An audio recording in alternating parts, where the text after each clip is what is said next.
کہ یا پریکٹیکل طریقہ جو ہے وہ آپ کو ہم بتائیں.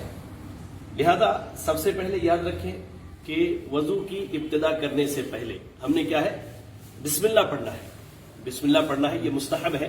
اب اگر کوئی بسم اللہ پڑھنا بھول جائے تو وہ درمیان میں پڑھ لے، انشاءاللہ وہ اس کے لیے کافی ہے. اور وضو کی ابتدا جو ہے وہ ہم کیا ہے دائیں طرف سے کرتے ہیں. کدھر سے؟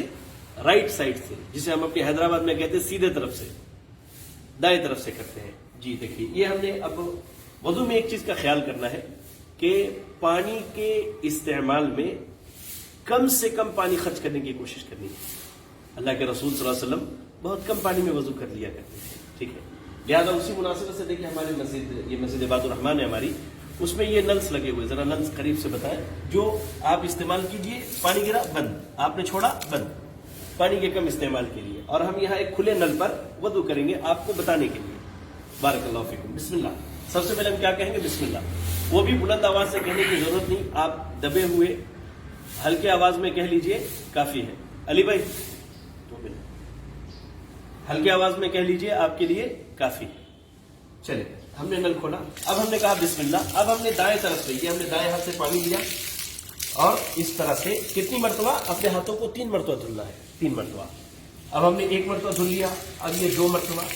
اب اس میں انگلی کو ایسے خلال کرنا ہے. دیکھیے انگلی کو کیا ہے خلال کرنے کا حکم دیا گیا ہے، انگلی کو خلال کرنا ہے. ٹھیک ہے نا؟ یہ کہنیوں تک جو ہے آپ نے اپنے ہاتھوں کو 3 مرتبہ دھلنا ہے. چلیے کلائیوں تک، میں نے کہا کہنیوں تک نہیں، کلائیوں تک جو ہے اپنے ہاتھوں کو 3 مرتبہ دھلنا ہے. اب آپ نے دھل لیا. اب سب سے پہلا کام جو ہے وہ منہ میں اور ناک میں پانی چڑھانا، جسے کلی کرنا اور ناک میں پانی چڑھانا کہتے ہیں. اللہ کے نبی صلی اللہ علیہ وسلم کا معمول یہ تھا کہ آپ 1 چلو پانی لیتے اور آدھا منہ میں ڈالتے اور آدھے کو کیا ہے ناک میں چڑھاتے تھے. اور یہ عمل کتنی مرتبہ؟ 3 مرتبہ. اور اس کی دلیل کیا ہے؟ سیدنا عثمان ابن عفان رضی اللہ تعالیٰ عنہ کی وہ حدیث ہے. چلیں بسم اللہ. اب جو ہے ہم نے ہتھیلی تک دھل لیا. اب ہم ناک اور منہ میں ایسے پانی چڑھائیں گے.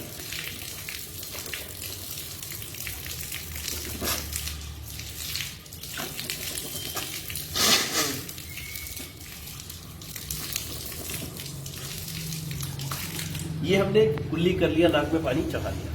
اب چہرے کو دھلنا ہے. چہرے کا اطلاق دیکھیں یہاں سے لے کے یہاں تک اور ان دونوں کن پٹیوں تک ہوتا ہے. یہ یہاں تک چہرہ، یہاں سے یہاں اور یہاں سے یہاں. چہرے کو دھلنے میں ایک چیز کا خیال کرنا ہے کہ ہمیں داڑھی جو اللہ نے یہ نعمت دی ہے، جو اللہ نے یہ خوبصورتی کی علامت دی ہے، اس میں خلال بھی کرنا ہے، اس میں خلال کرنا ہے. چلیے اب ہم 3 مرتبہ چہرے کو دھلیں گے. یہ پانی لیا ہم نے، یہ 1 مرتبہ ہم نے دھلا، اچھی طرح سے مل لیجیے. دوسری مرتبہ دھلا. ٹھیک ہے، دوسری مرتبہ دھلنے کے بعد جو ہے آپ اس طرح سے داڑھی میں خلال کر لیجیے، داڑھی کے بالوں تک پانی پہنچائیے پورا. پھر آپ تیسری مرتبہ اس طرح سے دھل لیجیے. اب دیکھیں چہرہ یہاں سے یہاں اور یہاں سے یہاں تک نہیں گیا. اب دونوں ہاتھوں کو 3 مرتبہ، دایاں ہاتھ یہ کہنی کے اوپر بازو تک، ٹھیک ہے، پھر بایاں ہاتھ. تو دائیں ہاتھ کو ہم 3 مرتبہ اس طرح سے پانی لے کے دھل لیتے ہیں.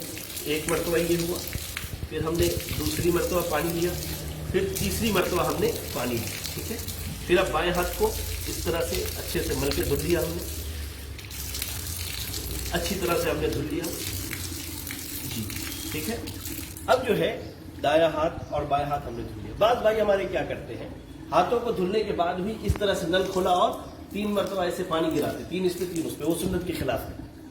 اور بعض بھائی کیا کرتے، چہرے کو دھلا تو الگ دعا، ہاتھ کو دھلا تو الگ دعا. یہ سنت سے ثابت نہیں ہے، یہ سنت کے خلاف ہے. اب ہم نے سر کا مسح کرنا ہے.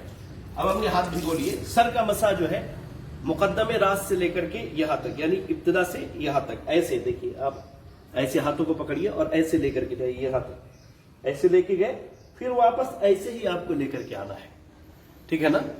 اب انہی انگلیوں سے، نیا پانی نہیں لینا ہے. کان کا مسح کرنا ہے. کان میں ایسے دونوں کانوں میں انگلیوں کو ایسے ڈالیں گے، ایسے گھمانے کے بعد جو ہے یہ کان کے پچھلے حصے میں انگوٹھے کو لے کر کے آئیں گے. جی اس طرح سے، اس سے ہم نے صفائی کی اور پھر یہ ایسے لیا، دائیں اور بائیں دونوں کان میں. یہ ہو گیا. اب ہماری ذمہ داری کیا ہے؟ اب آخری چیز جو ہے وہ پیر کا دھلنا ہے. اب بائیں پیر سے دایاں پیر اور بایاں پیر دونوں دھلیں گے، اور پیر کے دھلنے میں انگلیوں میں خلال کریں گے 3 مرتبہ. جی ہاں دیکھیے، یہ نل ہم نے کھولا اس طرح سے، یہ ہم نے پانی دیا، یہ ہمارا 1 مرتبہ ہوا، یہ ہمارا 2 مرتبہ ہو گیا. نل بند کیا ہم نے، اس طرح سے جو ہے انگلیوں سے خلال کر لیں تاکہ مکمل صفائی ہو جائے. پھر یہ ہم نے تیسری مرتبہ دھل لیا. چلے اب بائیں پیر کو ایسے ہی دھلیں گے. یہ ہمارا ایک مرتبہ ہوا, یہ ہم نے 2 مرتبہ دھلا. اب انگلیوں سے خلال کر لیں اس طرح سے, جی ٹھیک ہے, اچھی طرح سے. اور اس کے بعد جو ہے یہ ہم نے تیسری مرتبہ دھل لیا. وضو کرنے کے بعد ایک چیز اور بھی سنت سے ثابت ہے, وہ یہ ہے کہ اب اپنے ہاتھوں کو بھگو لیجئے اور اپنے شرمگاہ پہ ایسے چھینٹے مار لیجئے, کیونکہ اس سے وسوسے دور ہوتے ہیں. اللہ کے نبی صلی اللہ علیہ وسلم نے کہا کہ یہ وسوسوں کے دور کرنے کا طریقہ ہے. جی ہاں ناظرین, تو یہ وضو کا مکمل طریقہ ہے جو ہم نے آپ کو بتایا, جو کہ کتاب و سنت سے صحیح سند سے ثابت ہے. یہاں ایک چیز خیال رکھیے, بعض بھائی جو ہیں سر کا مسح کرنے کے بعد گردن کا مسح کرتے ہیں, وہ صحیح احادیث سے ثابت نہیں ہے. جو روایتیں اس تعلق سے ثابت ہیں وہ روایتیں سند کے اعتبار سے کمزور ہیں, ضعیف ہیں, لہذا اس پر عمل نہ کیا جائے. گردن کا مسح یہ وضو کے حصے میں نہیں ہے. اب ہم نے وضو کر لیا, اب ہماری ذمہ داری ہے وضو کی دعا پڑھیں. بعض لوگ وضو کرنے کے بعد آسمان کی طرف اس طرح انگلی اٹھا کے پڑھتے ہیں, یہ سنت سے ثابت نہیں ہے. آپ سیدھے الفاظ میں پڑھ لیجئے, اشہد ان لا الہ الا اللہ وحدہ لا شریک لہ واشہد ان محمدا عبدہ ورسولہ. جنت کے 8 دروازے کھول دیے جاتے ہیں. اور اس کے علاوہ جو دعائیں ثابت ہیں وہ دعا پڑھیں. تو ناظرین, ہم کہہ رہے تھے کہ آپ وضو کا طریقہ جو ہے الحمدللہ یہ مکمل ہوا. ہم دعا کرتے ہیں اللہ سے کہ اللہ تعالی ہمیں کتاب و سنت کی تعلیمات کو ایسی سیکھنے اور اس پر عمل کرنے کی توفیق عطا فرمائے. اور ایسے ہی اللہ رب العالمین وے آف سلفیہ کی ٹیم کو اس طرح کے کورسز منعقد کرنے کی توفیق دے جس سے لوگوں کا فائدہ ہو رہا ہے, لوگ سیکھ رہے ہیں, پڑھ رہے ہیں. اور اللہ رب العالمین ان کی اور ان کی تمام ٹیم کی خدمات کو قبول فرمائے. جزاکم اللہ.